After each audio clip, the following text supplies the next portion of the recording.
Buenos días y buenas noches, compañeros. Mi nombre es Alfredo Rodelo Coronado. Actualmente estoy estudiando la técnica en procesos administrativos aquí en la Universidad Manuela Beltrán. Tengo 22 años de edad. Estoy radicado en la ciudad de Cartagena. Hoy desarrollaré la actividad número 1 de la materia de contabilidad de recursos 1, la cual trata del foro de contextualización contable, en la cual desarrollaremos 4 puntos, dando opiniones propias y argumentadas sobre 4 premisas o expresiones en las cuales estaremos de acuerdo o en desacuerdo. Entonces son los siguientes 4 puntos que están organizados de la A a la D y que uno a uno próximamente les daremos una respuesta con criterio propio.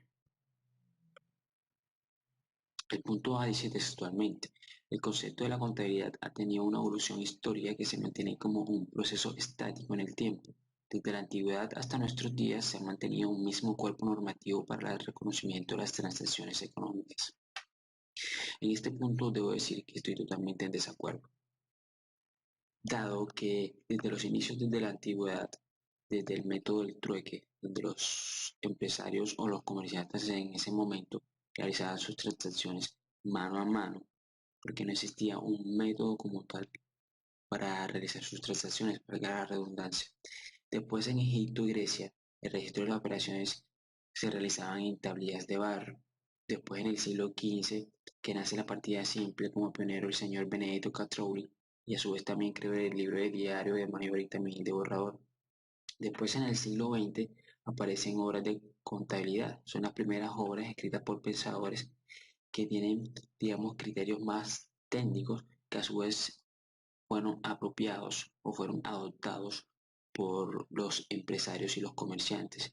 Y también estos, digamos, conocimientos técnicos nuevos que van surgiendo en la rama de la contabilidad fueron cambiando poco a poco la norma.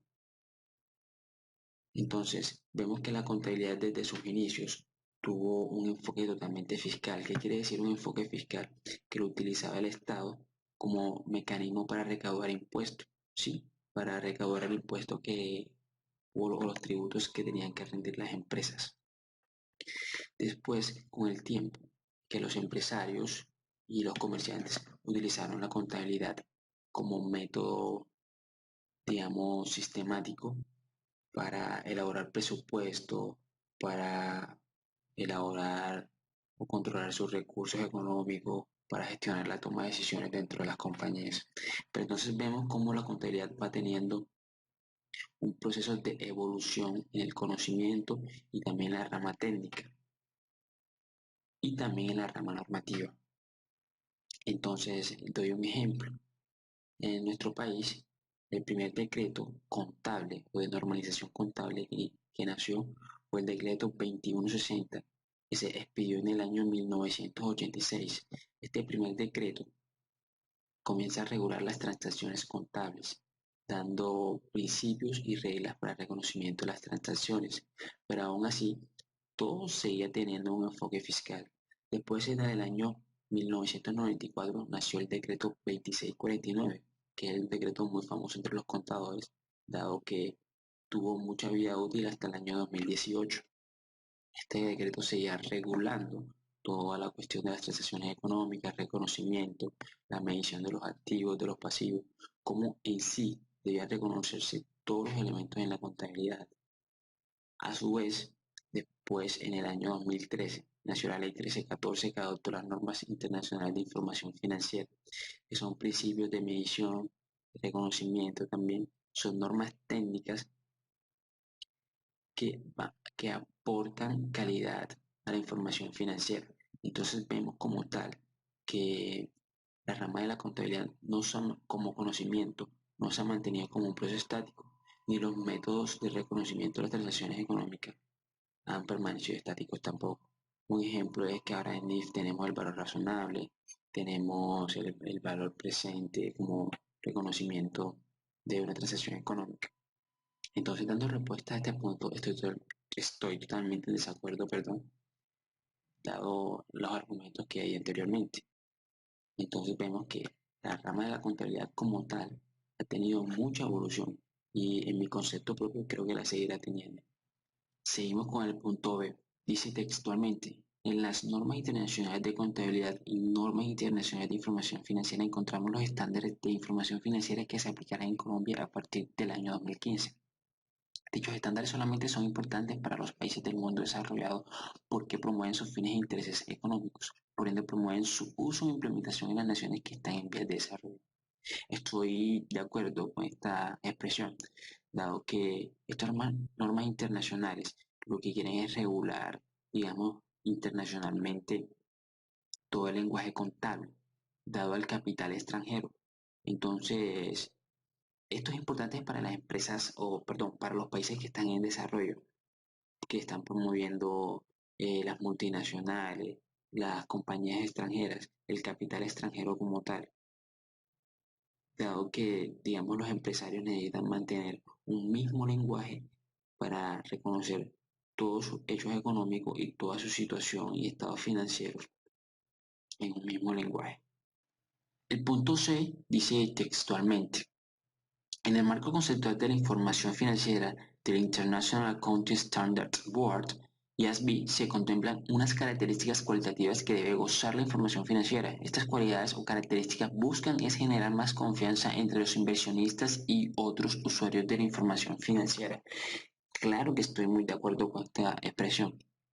Es importante para un inversionista y para todos los usuarios de la información que la información contable o la información financiera que estén recibiendo sea muy fidedigna, sea muy de confiar. Ellos necesitan estar confiados, tener una información verídica para ellos poder depositar su capital y sus esfuerzos en una compañía.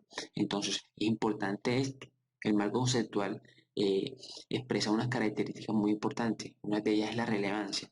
¿Qué quiere decir relevancia? Que la información debe ser importante a la hora de tomar decisiones, ¿sí? Debe ser sobresaliente, debe ser muy útil para la toma de decisiones. Esto quiere decir que la información será relevante. Otra de ellas es la comparabilidad. O sea, la información debe ser comparable o puede ser con estados financieros de años pasados o puede ser comparable con otras compañías. Entonces, esto quiere decir que la información sea comparable.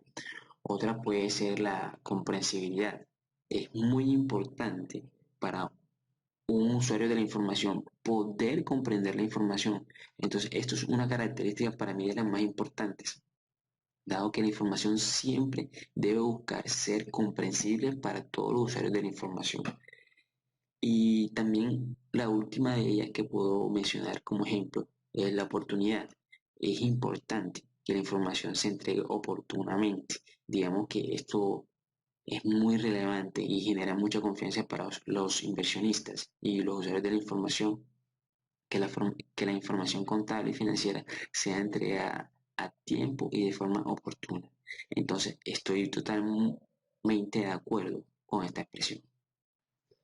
El punto B, y por último, dice textualmente, el marco conceptual de las normas internacionales de contabilidad y normas internacionales de información financiera presenta los lineamientos generales y alcance en que debe basarse los estándares de contabilidad e información financiera. No es una norma en sí, pero brinda los conceptos esenciales necesarios para comprender el nuevo lenguaje de los negocios. Estoy totalmente de acuerdo con esta expresión, pero veamos más allá. ¿Qué es el marco conceptual en sí? El marco conceptual, como lo dice esta expresión, son los lineamientos generales, son las reglas, las bases, el marco del cual no se pueden salir ninguna de las transacciones económicas reconocidas por las normas internacionales de contabilidad financiera o las normas NIF. Entonces, el marco conceptual debe ser la base o el fundamento de las normas. En sí es el concepto por el cual deben atravesar todas las normas o todas las NIF y NIC para poderle darle esencia a la información financiera. En sí, entonces, ¿qué trae el marco conceptual? El marco conceptual dice que es un activo, que es un pasivo, que es un ingreso, que es un egreso, que es un gasto, los elementos de los estados financieros, cómo se reconocen. Entonces, en sí, ese es el marco conceptual. Es la guía que tenemos para entender la finalidad de cada transacción económica. Entonces, el dominio sobre el marco conceptual es esencial para luego comprender y aplicar correctamente las normas de contabilidad y las de información financiera. Entonces, estoy totalmente de acuerdo con esta expresión y esta sería lo último. Bueno chicos, esta fue mi presentación. Espero que haya sido de su agrado y que me hayan comprendido, que es lo más importante. Estoy a la espera de sus comentarios constructivos. Las dos preguntas de desarrollo las plasmaré en la publicación de la actividad del foro, así que espero que estén todos muy bien. Muchas gracias por su atención.